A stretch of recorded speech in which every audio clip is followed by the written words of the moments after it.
Cette vidéo est réalisée avec le soutien de Gaïa, la plateforme de streaming d'éveil.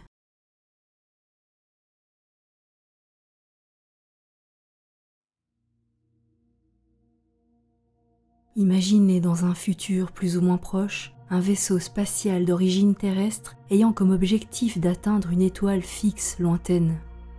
À bord de l'engin qui navigue à peu de choses près à la vitesse de la lumière, le temps s'écoule plus lentement que sur Terre, d'après la théorie de la relativité.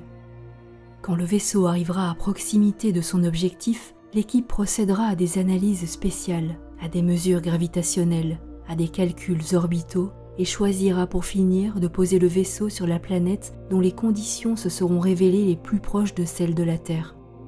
Admettons que la planète retenue soit semblable à la Terre. Supposons par ailleurs que la civilisation de cette planète soit à peu près du niveau de celle de la Terre il y a 8000 ans.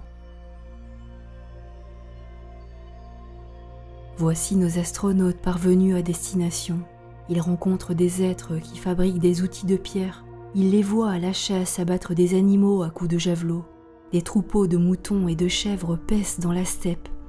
Les ustensiles domestiques se limitent à de primitives poteries. Mais que pensent les autochtones de ce monstre qui vient de tomber du ciel et des créatures qui en sortent? N'oublions pas qu'il y a 8000 ans, nous étions encore pratiquement des sauvages. Quoi d'étonnant alors si les êtres qui assistent à l'arrivée de l'astronef demeurent frappés de terreur et n'osent même pas lever les yeux sur ces étrangers visiteurs. Jusqu'à ce jour, leur prière allait au soleil et à la lune, et voici que les dieux descendent du ciel.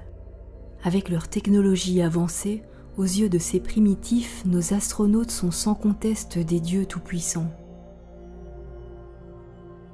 Après un certain temps, une délégation d'autochtones finira par approcher le cosmonaute en qui les observateurs cachés auront deviné un chef afin de sonder les intentions des dieux. Ils leur offriront des présents afin de s'attirer leur clémence. Les dieux auront tôt fait, à l'aide de leurs ordinateurs, d'apprendre leur langage. Ils sauront donc les remercier de leurs attentions.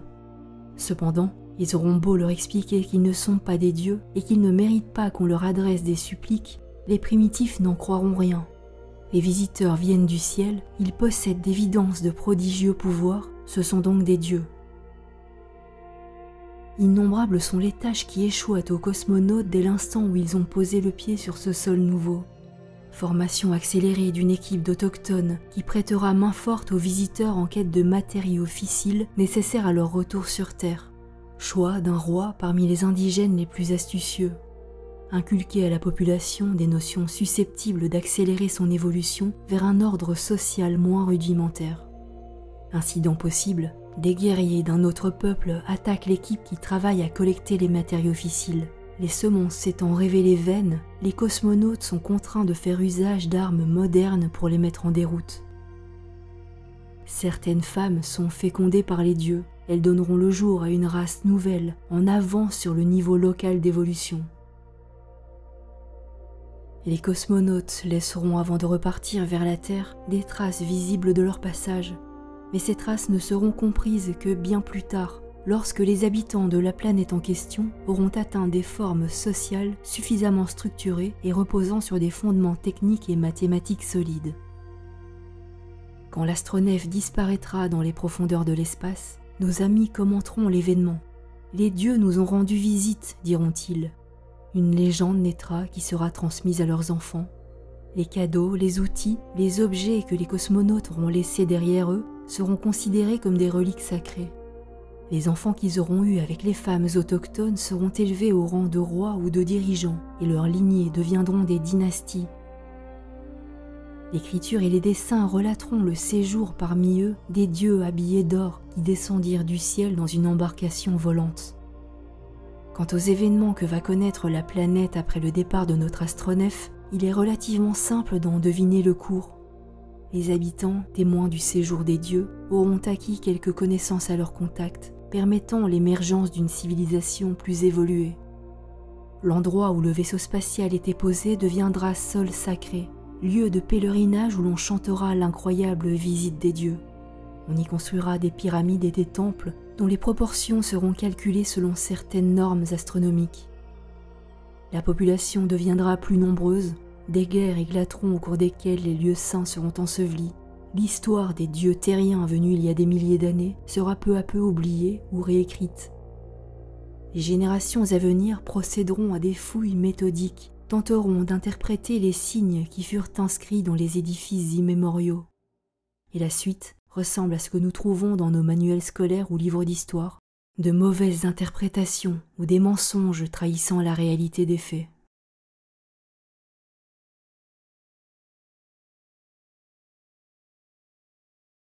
On évalue aujourd'hui entre 200 et 400 milliards le nombre d'étoiles qui constituent notre Voie lactée, et les astronomes admettent communément qu'il y aurait parmi elles 100 milliards de planètes. Réduisons au minimum les chiffres auxquels nous sommes confrontés et supposons qu'en vertu des distances qui les séparent, ces planètes ne gravitent que dans un cas sur 100 autour du Soleil. La vie reste possible sur 1 milliard de planètes. Supposons dans ce même ordre d'idées qu'une planète sur 100 héberge des êtres parvenus au degré d'intelligence de l'Homo sapiens ou supérieur. Il resterait dans ces conditions, au sein de notre seule Voie lactée, 10 millions de planètes potentiellement habitées. L'éclosion de la vie et son développement nécessitent-ils forcément des conditions semblables à celles de notre planète? Les bactéries anaérobies, par exemple, se passent d'oxygène et l'excès de ce gaz a sur elles l'effet d'un poison. Pourquoi donc n'y aurait-il pas d'organismes supérieurs auxquels l'oxygène ne serait pas nécessaire? En outre, une autre planète n'a-t-elle pas pu offrir des conditions meilleures encore que celles de la Terre à l'éclosion et au développement d'intelligence plus ou moins proches de l'intelligence humaine? Pourquoi n'aurions-nous pas dans le cosmos des concurrents aussi évolués ou plus évolués que nous, ayant entre autres développé la technologie permettant le déplacement à la vitesse de la lumière? Peut-on même ne pas tenir compte d'une telle hypothèse? Quel égocentrisme de la part de l'habitant de la Terre de se croire seul dans l'univers et au summum de l'intelligence universelle.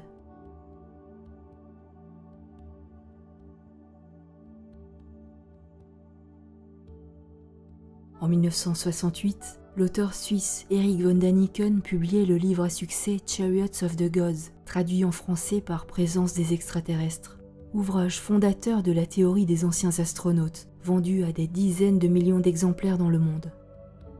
Après Helena Blavatsky, Robert Charroux, Jacques Bergier et Louis Pauwels, Erich von Däniken défend dans cet essai l'idée que des êtres venus de l'espace auraient débarqué sur Terre et auraient influencé l'évolution humaine.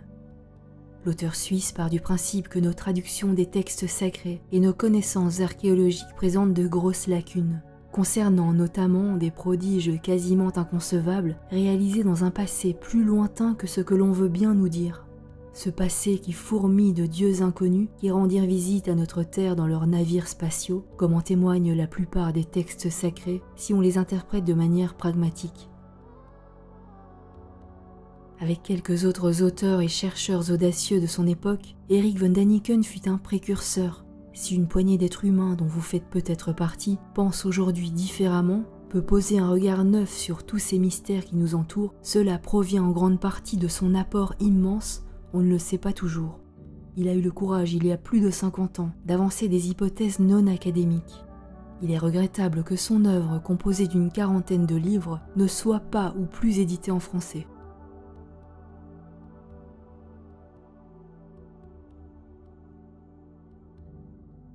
Les extraits d'interviews qui vont suivre sont tirés de 2 séries disponibles en exclusivité sur Gaïa, la plateforme de streaming d'éveil, Les Grands Esprits et Beyond the Legend.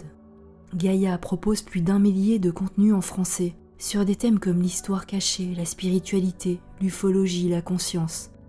Pour y avoir accès et profiter d'une période d'essai gratuite de 7 jours, vous pouvez cliquer sur le lien dans la description ou le commentaire épinglé de cette vidéo.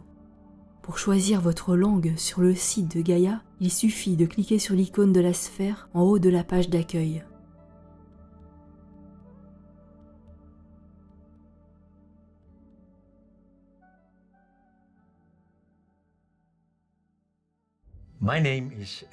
Je suis Erich von Däniken, je suis suisse et je suis l'auteur de Chariots of the Gods et d'une quarantaine d'autres livres.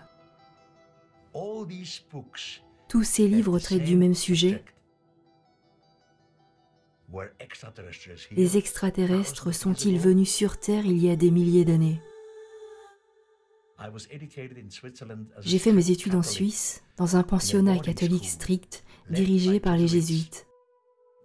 Bien sûr, je croyais profondément en Dieu, et j'y crois toujours, bien que je ne sache pas qui est vraiment Dieu. Quand j'avais 17 ans, Dieu pour moi devait avoir certaines qualités. Par exemple, Dieu ne fait pas d'erreur. Dieu n'a pas besoin de se servir d'un véhicule pour se déplacer. Dieu est partout. Dans cette école, nous devions traduire des passages de la Bible du latin au grec et du grec à l'allemand.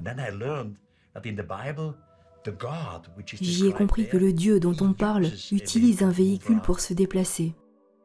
Il descend de la montagne sacrée dans la fumée, le feu, les tremblements, le bruit, et il commet des erreurs. Alors tout à coup, j'ai commencé à avoir des doutes sur ma propre éducation catholique. Et j'ai simplement voulu savoir si d'autres communautés de l'Antiquité avaient des traditions similaires à la tradition chrétienne et juive. Ce fut le début de présence des extraterrestres, Chariots of the Gods, il y a longtemps, plus de 50 ans.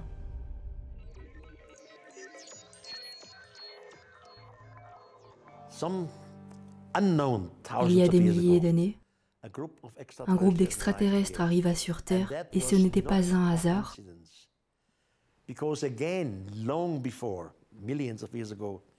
Parce qu'il y a très longtemps, des millions d'années, ils créèrent la vie en répandant leur ADN dans une certaine partie de la Voie lactée. Ils savaient exactement que cette forme de vie pourrait se développer uniquement sur les planètes similaires à celles dont ils étaient originaires. Ils savaient à l'avance qu'ils devaient revenir sur Terre et qu'ils y trouveraient des formes de vie. Et l'une de ces formes de vie était nos ancêtres, appelons-les d'une manière non scientifique les singes. Ils prirent un exemplaire de ces singes, prélevèrent une cellule et en modifièrent l'ADN. Cette cellule grandit, se multiplia et ils inséminèrent ensuite une femelle de la même espèce.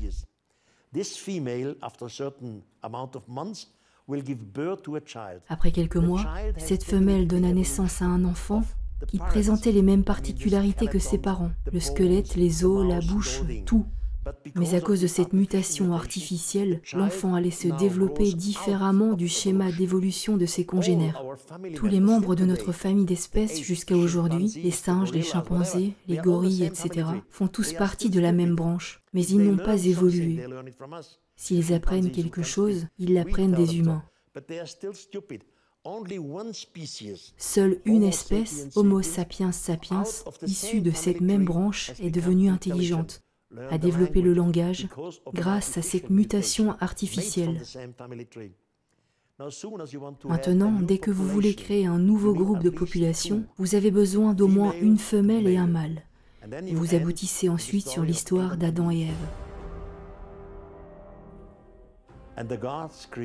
Et les dieux créèrent les humains à leur image. Nous sommes leurs descendants.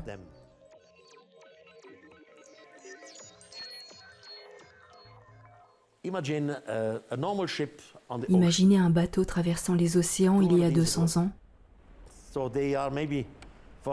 L'équipage est à bord depuis plusieurs semaines et ils arrivent sur une île peuplée de femmes magnifiques. Que font-ils? Ils ont des relations charnelles. La même chose arriva avec les extraterrestres. Ils étaient peut-être à bord de leur vaisseau depuis des centaines d'années. C'était leur lieu de travail à ces astronautes. Et ils arrivèrent sur la planète Terre. Et comme la Bible nous le dit, ils virent que les filles des hommes étaient belles et les prirent pour femmes.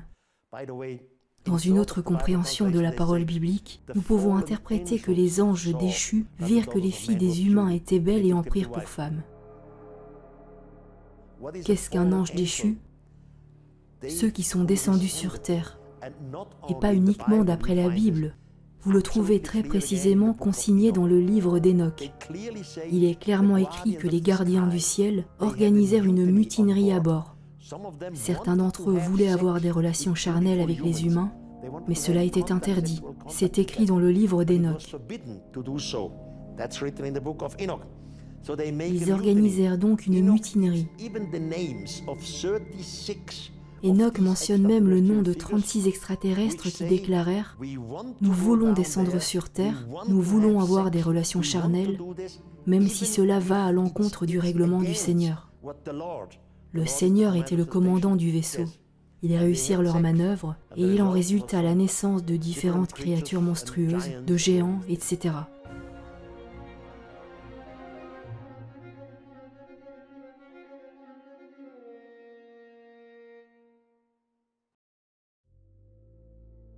Dans la généalogie biblique, Hénoch était le grand-père de Noé. Le livre d'Hénoch est un apocryphe reconnu uniquement par l'Église orthodoxe éthiopienne. Nous y trouvons effectivement ce passage au chapitre 6 intitulé « L'union des anges avec les filles des hommes ». Or, lorsque les enfants des hommes se furent multipliés, il leur naquit en séjour des filles belles et jolies, et les anges, fils des cieux, les virent, et ils les désirèrent, et ils se dirent entre eux, « Allons, choisissons-nous des femmes parmi les enfants des hommes, et engendrons-nous des enfants. » Alors, Sémiasa, leur chef, leur dit, « Je crains que vous ne vouliez peut-être pas accomplir cette œuvre, et je serai moi seul responsable d'un grand péché. » Mais tous lui répondirent, « Faisons tous un serment, et promettons-nous tous les uns aux autres avec anathème de ne pas changer de dessein, et de l'exécuter réellement. » Alors, ils jurèrent tous ensemble et s'engagèrent là-dessus les uns envers les autres. Or ils étaient en tout 200, et ils descendirent sur Ardis, le sommet du mont Hermon. Ceux-ci et tous les autres prirent des femmes, chacun en choisit une, et ils commencèrent à aller vers elles, et à avoir commerce avec elles, et ils enseignèrent les charmes et les incantations. Or celles-ci mirent au monde des géants, dont la hauteur était de 3000 coudées.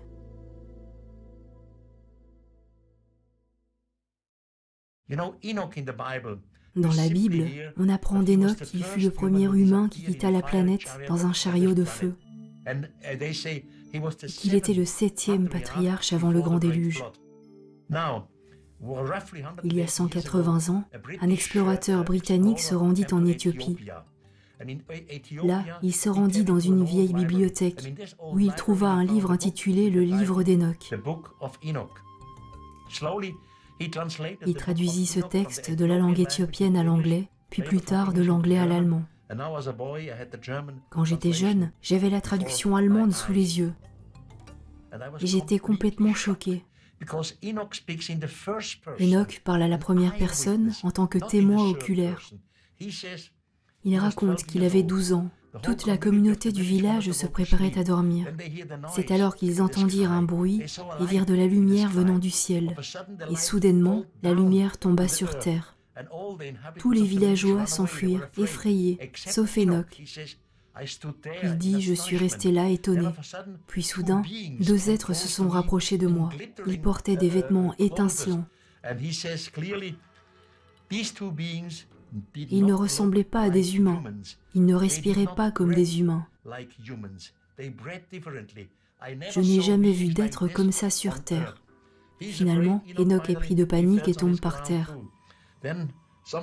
Un des êtres le relève et lui dit « N'aie pas peur, fils d'humain, nous ne te ferons aucun mal. » Et toute l'histoire continue dans le livre d'Hénoch. Une histoire incroyable, j'étais complètement fasciné par Hénoch. Plus tard, je me suis rendu compte que nous pouvions trouver des histoires similaires dans les textes mayas, dans les anciens textes indiens. Une personne est toujours enlevée. Ces êtres ont appris la langue des étrangers. Hénoch reçoit un dispositif d'écriture, puis il lui dicte des livres sur la science, l'astronomie, les calendriers, l'ingénierie, etc. Maintenant, les sceptiques pourraient dire « Tout cela est ridicule, comment des extraterrestres pouvaient-ils parler la langue d'Hénoch ?» À notre époque, les ethnologues rendent visite à des tribus de l'Amazonie. Cela n'a jamais été un problème pour eux d'apprendre la langue des indigènes en peu de temps. Au bout de 5 ou 6 mois, les ethnologues comprennent la langue de la tribu.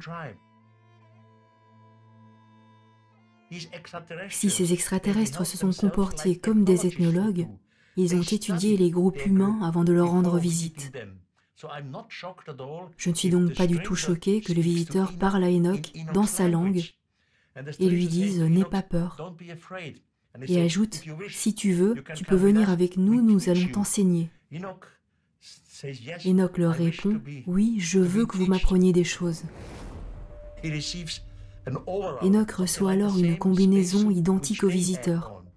Puis l'ascension commence. Il décrit « J'ai vu la terre ronde et j'ai vu des choses gigantesques ». Il les compare avec des diamants. Les portes s'ouvrent et se ferment. Il y entre. Il traverse d'étranges jardins remplis de légumes et de fleurs qu'il n'avait jamais vus sur terre. Puis il entre dans une pièce immense au centre de laquelle il y a un trône. Et sur ce trône, le plus haut était assis. Lorsque les deux extraterrestres et Enoch entrent dans la pièce, le plus haut se lève, fait quelques pas vers Enoch et lui serre la main et lui souhaite la bienvenue.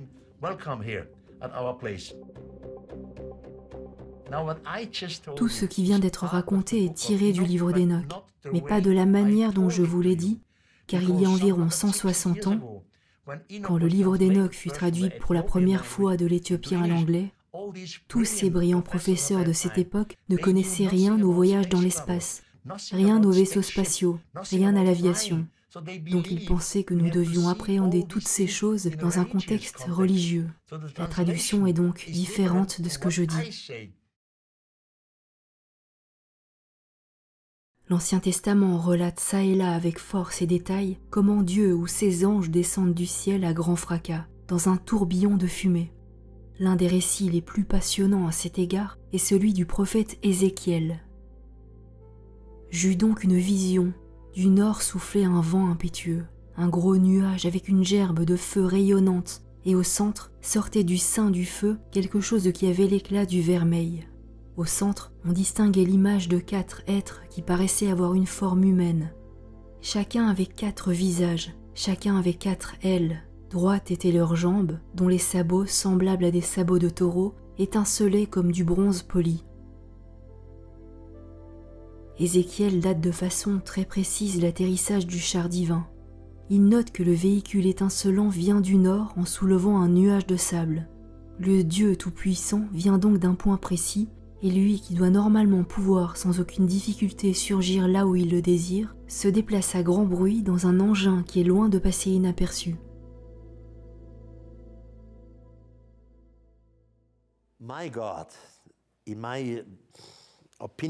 Mon Dieu, dans mon opinion, dans mes rêves, n'a pas besoin d'un véhicule pour se déplacer. Dieu est omniprésent, il est toujours là. Dans la Bible, le prophète Ézéchiel décrit une histoire étrange. Il dit, quand j'ai été fait prisonnier à la rivière de Chébar, il faut comprendre qu'à cette époque, Jérusalem avait été prise par les Babyloniens. Les Babyloniens avaient le contrôle de Jérusalem et la haute société de Jérusalem dut se rendre en tant qu'esclave à Babylone. Ézéchiel était un grand prêtre du temple, il faisait partie de la haute société. Lorsque ces esclaves étaient en train de travailler, Ézéchiel écrit tout cela à la première personne, en tant que témoin, pas à la troisième personne. Ézéchiel écrit qu'un jour, ils entendirent un bruit venant du ciel. Tous les esclaves levèrent les yeux, ils virent alors un engin descendre du ciel. Cet objet faisait un bruit assourdissant. Il compare ce bruit au vacarme d'une cascade.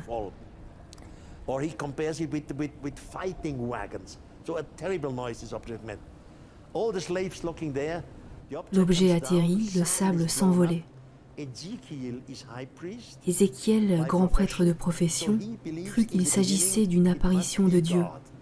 Il se prosterne pour rendre gloire à Dieu. Et là, il réalise que ce n'est pas Dieu.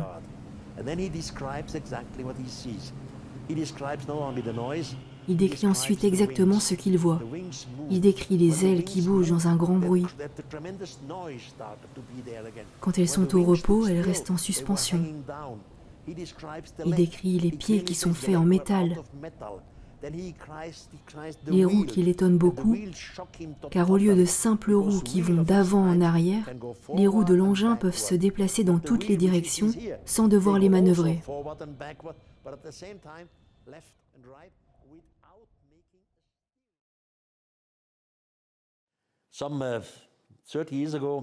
Il y a 30 ans, je donnais une conférence secrète au quartier général de la NASA à Huntsville, aux États-Unis. Secrète car les deux parties étaient d'accord pour ne pas la révéler au public. Je n'en ai pas parlé à cette époque et la NASA non plus. Durant cette conférence, j'ai parlé pendant 5 minutes d'Ézéchiel. Après la conférence, nous avions un dîner et le chef du département de construction, un ex-allemand, son nom était Joseph Blumrich, vint me voir et dit que c'était très intéressant, mais me dit « Monsieur Von Däniken, dans la Bible, on ne parle pas de technologie.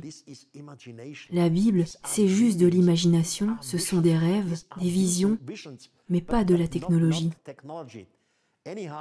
En outre, il m'a dit que je lui avais fait découvrir Ézéchiel. Il n'avait jamais lu ce texte avant. Ensuite, il en entama la lecture et réalisa que tout ce que décrit le prophète est réel. Ils commencèrent à reproduire la description du char d'Ézéchiel. Le résultat fut un livre dont le titre était « Les aéronefs d'Ézéchiel ». Dans l'avant-propos, Joseph Blumrich, l'ancien chef du département de construction de la NASA, déclarait « J'ai commencé ce travail pour contredire les théories d'Eric Von Däniken concernant le char d'Ézéchiel. Mais ce qui en sortit au final était totalement sensationnel. Il confirma qu'Ézéchiel avait bien vu un aéronef extraterrestre. »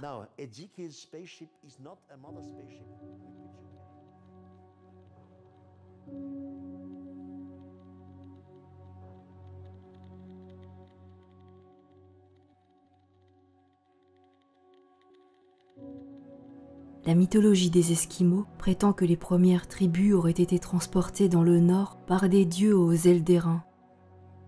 De vieilles légendes indiennes parlent d'un oiseau de tonnerre qui, dans les temps anciens, aurait apporté aux hommes du feu et des fruits. De son côté, la mythologie des Mayas, le Popol Vuh, affirme que les dieux connaissaient tout, l'infini, les 4 points cardinaux et le visage rond de la terre. De quel recoin de l'imagination les Esquimaux tirent-ils ces oiseaux métalliques, et les Indiens cet oiseau de tonnerre? D'où les ancêtres des Mayas tenaient-ils que la terre est ronde?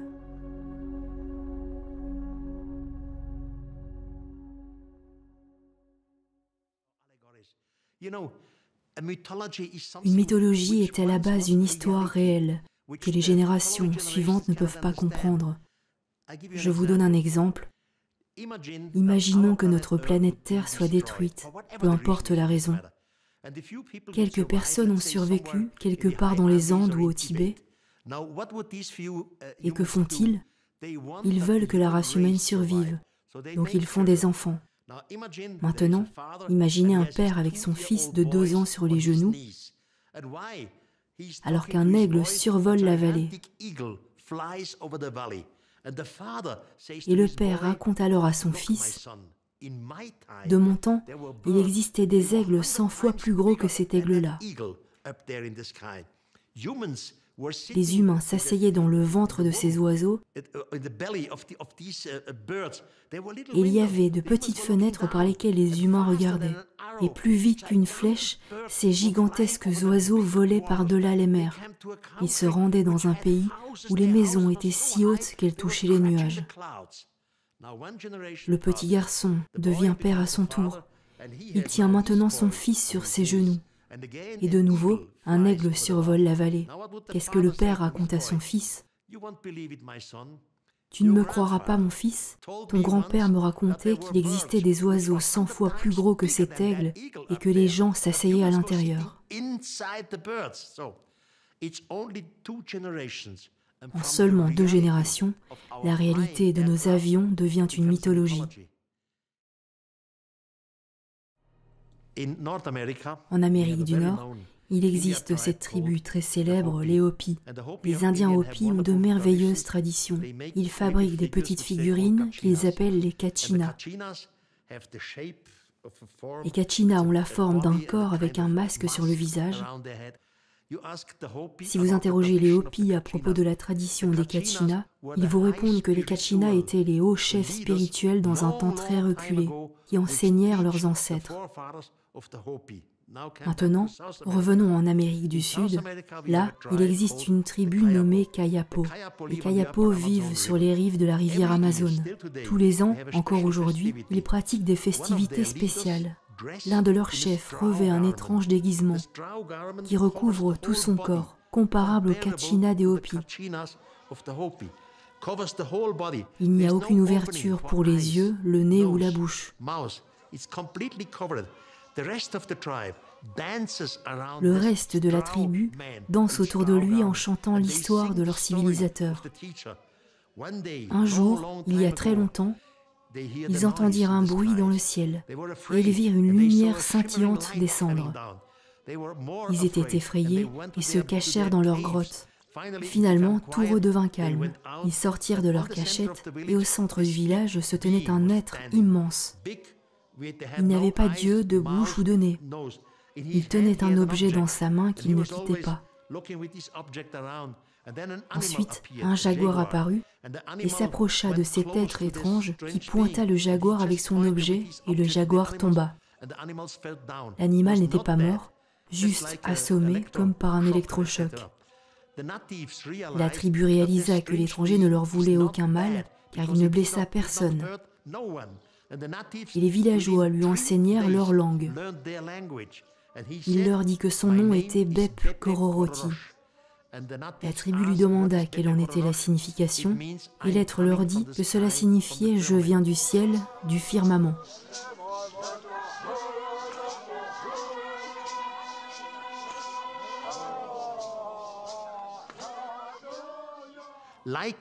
Comme dans toutes les mythologies, Bep Kororoti fut leur civilisateur.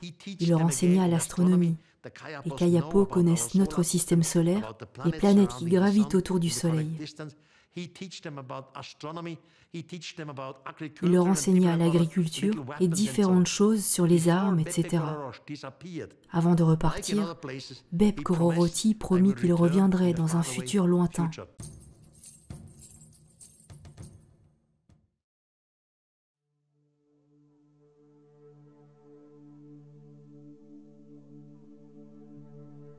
Les légendes des peuples pré-incaïques affirment que les étoiles sont habitées et que les dieux délaissèrent un moment la constellation des Pléiades et rendirent visite aux hommes. Textes mayas, sumériens, assyriens, babyloniens, égyptiens sont d'accord sur ce point. Les dieux descendirent des étoiles puis retournèrent dans les étoiles. Ils voyageaient à bord d'embarcations ou de vaisseaux flamboyants, détenaient des armes terribles et promirent l'immortalité à certains hommes. Il est normal que tous les peuples anciens aient situé dans le ciel la demeure de leur Dieu. Il est normal aussi qu'ils aient tous fait preuve de prodiges d'imagination pour dépeindre la splendeur de ces êtres extraordinaires. Mais cette coïncidence est loin de tout expliquer.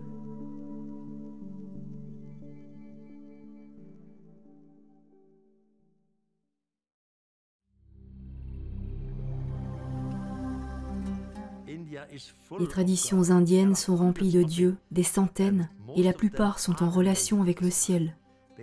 Ils sont descendus du ciel. Tous ces dieux sont reliés à la question extraterrestre, parce qu'ils étaient des civilisateurs. Ils enseignèrent à l'humanité les mathématiques, les calendriers, etc. Il y avait par exemple le dieu tout-puissant Shiva. Shiva possédait une machine volante, un oiseau qui s'appelait Garuda. Garuda n'était pas un oiseau normal, parce qu'il vola jusqu'à la Lune. Garuda était capable de voler en dehors de notre système solaire. Il était aussi capable d'utiliser des bombes. Garuda emmena son maître Shiva en différents endroits de notre système solaire, pas uniquement sur Terre. Garuda était donc une sorte de vaisseau spatial. J'ai déjà parlé plusieurs fois des Vimanas indiens dans mes vidéos. Ces incroyables aéronefs de l'Antiquité, décrits dans le Mahabharata, le Ramayana et le Samarangana Sutradhara. Ces engins volants, parfaitement décrits dans les textes, crachant du feu et du mercure, sont désignés comme étant les véhicules des dieux. Ces textes racontent en outre un temps où les dieux vivaient parmi les hommes. L'imagination ne se nourrit pas du néant.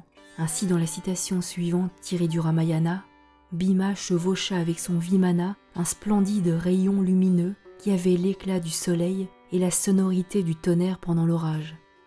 Comment le chroniqueur aurait-il pu décrire un engin qui, exactement comme une fusée, chevauche un rayon lumineux et se déplace en faisant un vacarme semblable au tonnerre?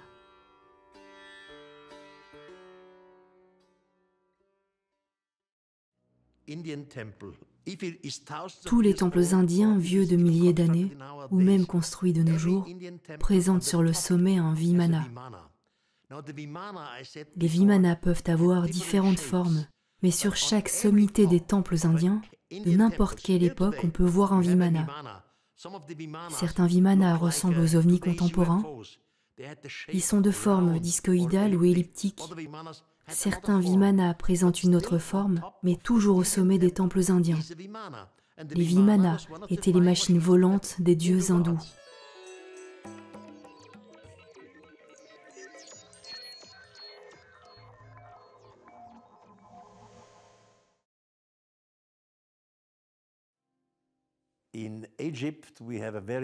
L'Égypte est une très ancienne culture. La civilisation égyptienne débute vers /3000. En Égypte ancienne, il y avait un historien du nom de Manéthon. Il donna une liste d'anciens dieux qui étaient descendus du ciel. Il en donna même la datation, et ces dates remontent au minimum à 4000 avant notre ère, et avant. Vous pouvez trouver des traces de ces dieux. Par exemple, le long du Nil, il y a un temple appelé Abydos. Nous savons qu'Abydos a été érigé par le pharaon Séti Ier aux alentours de 1300 avant notre ère. Mais le temple de Séti fut construit sur un plus ancien monument. Et la technologie utilisée pour construire cet ancien temple est beaucoup plus fantastique que celle utilisée pour le temple plus récent.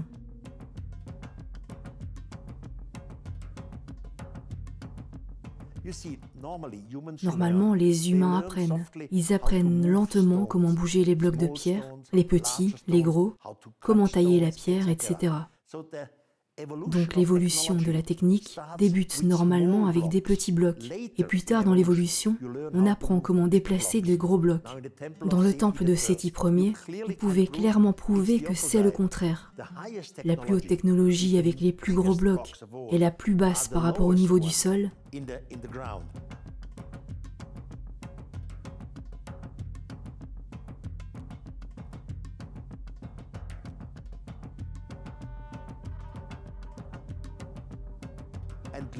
Et plus tard, sous Séti Ier, ils bâtirent son temple avec des plus petits blocs sur celui qui existait déjà, formé de pierres gigantesques et datant de la période préhistorique.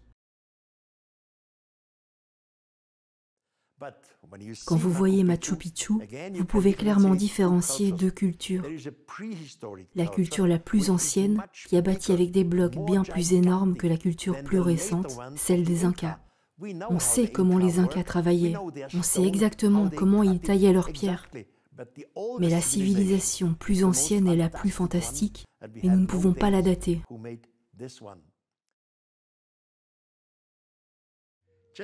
Juste à côté de la ville de Mexico, existe un site archéologique gigantesque appelé Teotihuacan. Tous les touristes devraient visiter Teotihuacan. Il y a différents monuments et pyramides disséminés autour d'une route qu'on appelle la chaussée des morts. Cette chaussée est orientée nord-sud. Au bout de cette allée, il y a la pyramide du Soleil et la pyramide de la Lune.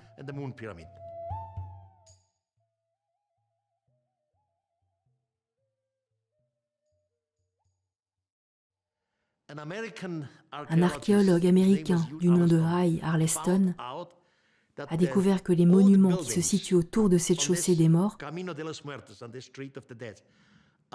sont disposés à la même distance que les planètes de notre système solaire. Au centre, il y a le Soleil, la planète suivante est Mercure, ensuite Vénus, ensuite la Terre, puis Mars, Entre Mars et Jupiter, il y a la ceinture d'astéroïdes. Dans cette avenue, ils ont créé une rivière artificielle composée de milliers de pierres petites et grosses, disposées en dessous de cette chaussée des morts.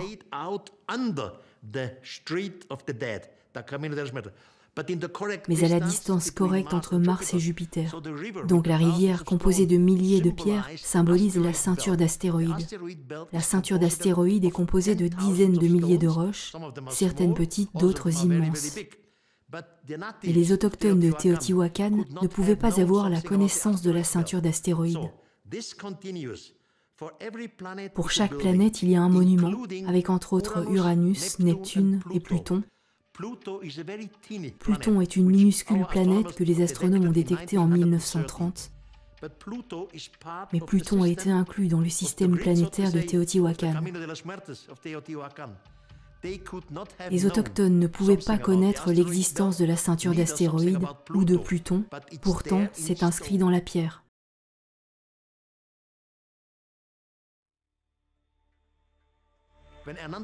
Lorsque Hernando Cortés, le conquistador espagnol qui débarqua en Amérique centrale il y a plus d'un siècle, il traversa Teotihuacan. Le site était recouvert d'herbes et de branchages. Les pyramides n'étaient pas visibles. Cortés était accompagné par un prêtre qui fut le premier à apprendre la langue des autochtones, Bernardino de Sahagún. Il interrogea les autochtones. Quel est cet endroit? Quel est son nom? On lui répondit, c'est Teotihuacan, mais quelle en est la signification? L'endroit où les dieux ont été enterrés.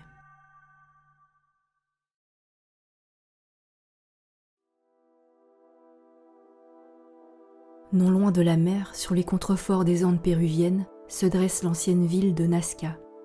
À cet endroit, sur 60 km de long et 2 km de large, court une bande de terrain plat sillonnée de lignes géométriques, visibles uniquement en la survolant.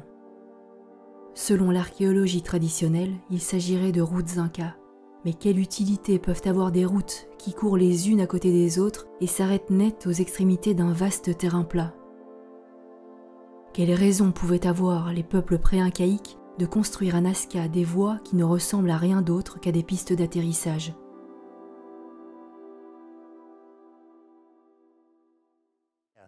Mais le plus grand mystère reste Nazca au Pérou.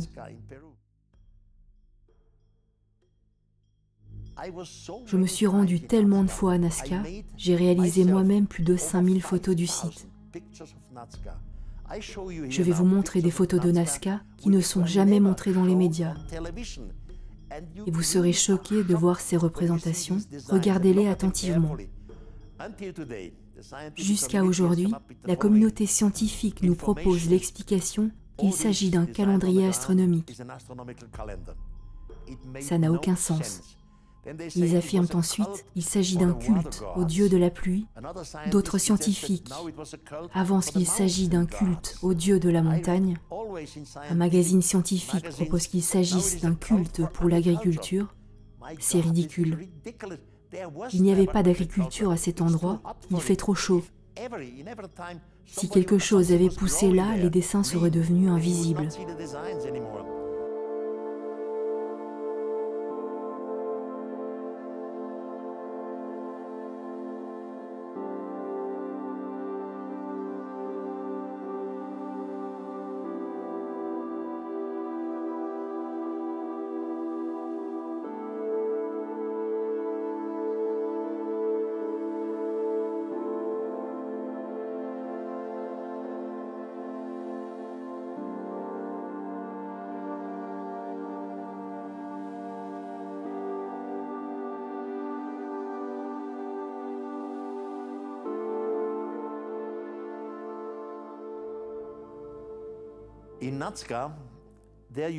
À Nazca, vous pouvez voir que certaines montagnes ont été aplanies artificiellement.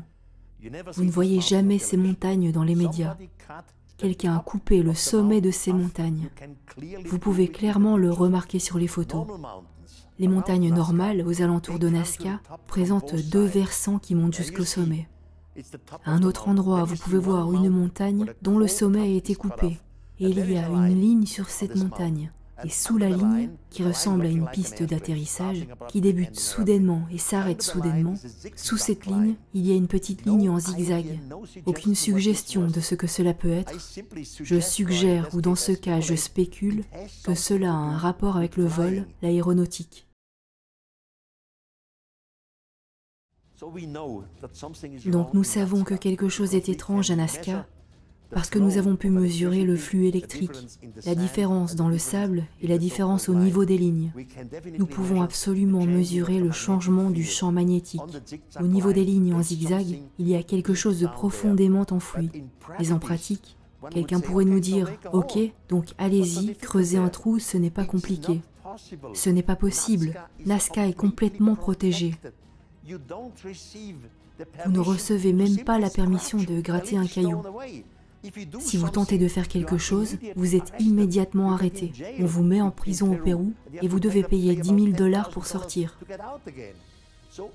Donc nous savons qu'il y a quelque chose d'anormal à Nazca, mais en pratique, nous n'avons pas la possibilité de le vérifier.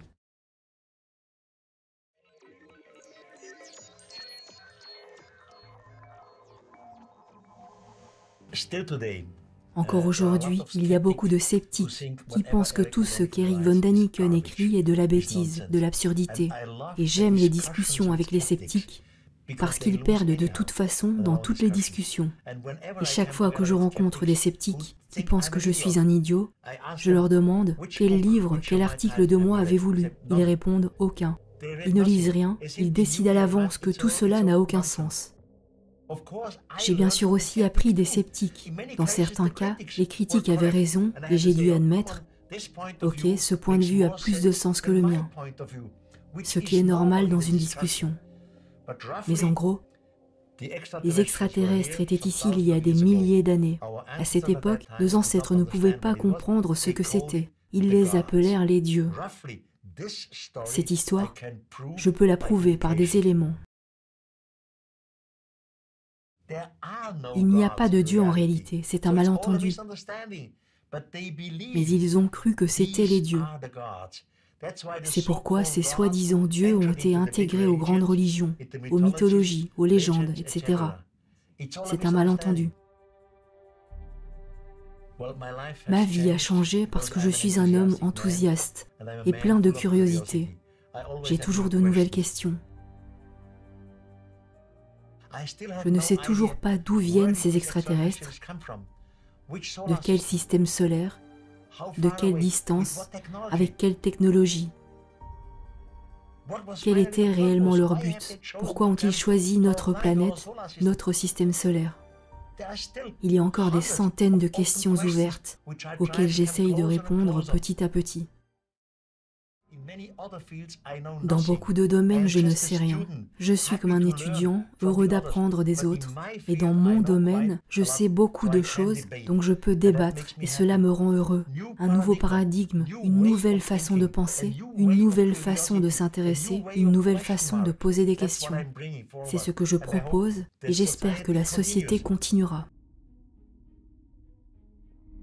En attendant, j'espère que certains d'entre nous ont appris que nous ne sommes pas seuls. Il existe d'autres sociétés. Nous avons appris à devenir un peu plus humbles. Nous avons appris que les voyages dans l'espace sont possibles, même d'une étoile à l'autre. Nous avons appris qu'il est possible de changer une cellule, l'ADN d'une cellule. Il est donc possible de créer quelque chose. Je suis sûr que nous sommes le produit de l'évolution. Nous ne pouvons pas nier l'évolution. Mais il y a toujours eu, depuis des millénaires, quelqu'un qui a dirigé notre évolution. Les extraterrestres, de temps en temps, sont intervenus dans notre évolution. Ainsi, dans le futur, nos généticiens le découvriront dans nos gènes. Comme nous pouvons l'observer, nous faisons tous partie de l'évolution, mais pas seulement. Nous faisons aussi un peu partie des extraterrestres.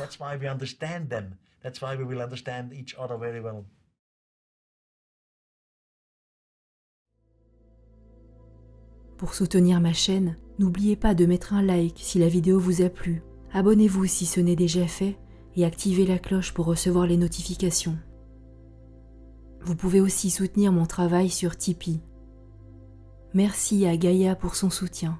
Je vous rappelle que vous pouvez découvrir cette plateforme de streaming d'éveil proposant des milliers de contenus en français et profiter de 7 jours d'essai gratuits en cliquant sur le lien en description ou dans le commentaire épinglé.